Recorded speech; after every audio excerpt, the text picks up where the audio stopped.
speaking to cats is to you." Tef shrugged, smiling. "You're Lord Bertaud's daughter. You don't need to worry about being useful. Anyway, your father would probably be better pleased with an animal that was pretty and charming than one that's only useful." This was true. Mienthe wished she was pretty and charming herself, like a finch. Maybe her father... But she moved her hand too suddenly then, and the bird flew away with a flash of buff and purple, and she forgot her half-recognized thought. When Mienthe was 9, a terrible storm came pounding out of the sea into the delta. The storm uprooted trees, tore the roofs off houses, flooded fields, and drowned dozens of people who happened to be in the path of its greatest fury. Among those who died were Mienthe's brother, and, trying to rescue him from the racing flood, her father. Mienthe was her father's sole heir. Tef explained this to her. He explained why 3 uncles and 5 cousins, none of whom Mienthe knew, but all with young sons, suddenly appeared and began to quarrel over which of them might best give her a home. Mienthe tried to understand what Tef told her, but everything was suddenly so confusing. The quarrel had something to do with the sons, and with her. "I'm to go live with one of them? Somewhere else?" she asked anxiously. "Can't you come too?" "No, me," Tef said, stroking her hair with his big hand. "No, I can't. Not one of your uncles or cousins would permit that. But you'll do well, do you see? I'm sure you'll like living with your Uncle Telenis." Tef thought Uncle Telenis was going to win the quarrel. "You'll have his sons to play with, and a nurse who will stay longer than a season, and an aunt to be fond of you."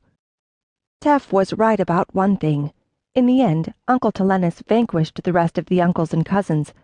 Uncle Telenis finally resorted to the simple expedient of using his 30 men at arms, no one else had brought so many, to appropriate Mienthe and carry her away, leaving the rest to continue their suddenly pointless argument without her. But Tef was wrong about everything else. Uncle Telenis lived several days' journey from Camus, where Mienthe's father's house was, in a large high-walled house outside Tiefenauer.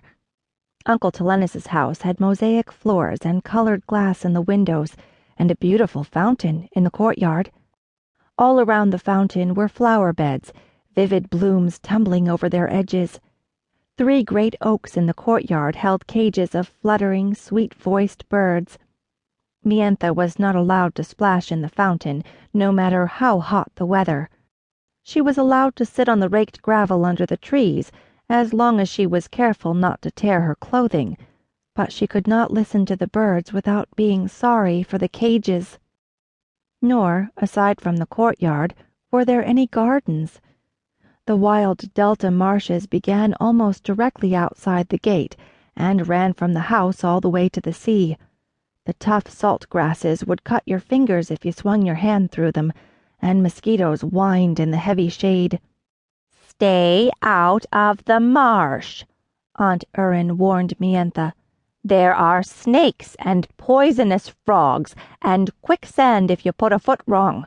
Snakes, do you hear? Stay close to the house. Close to the house. Do you understand me?"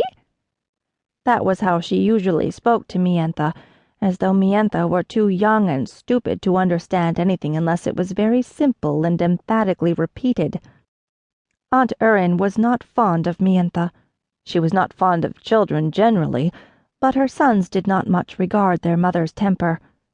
Mienthe did not know what she could safely disregard and what she must take care for.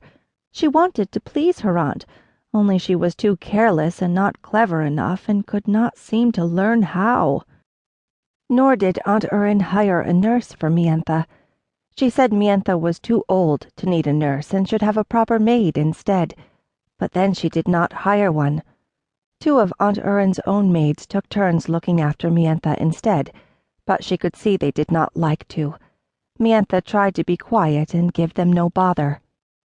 Mienthe's half-cousins had pursuits and friends of their own. They were not in the least interested in the little girl so suddenly thrust into their family, but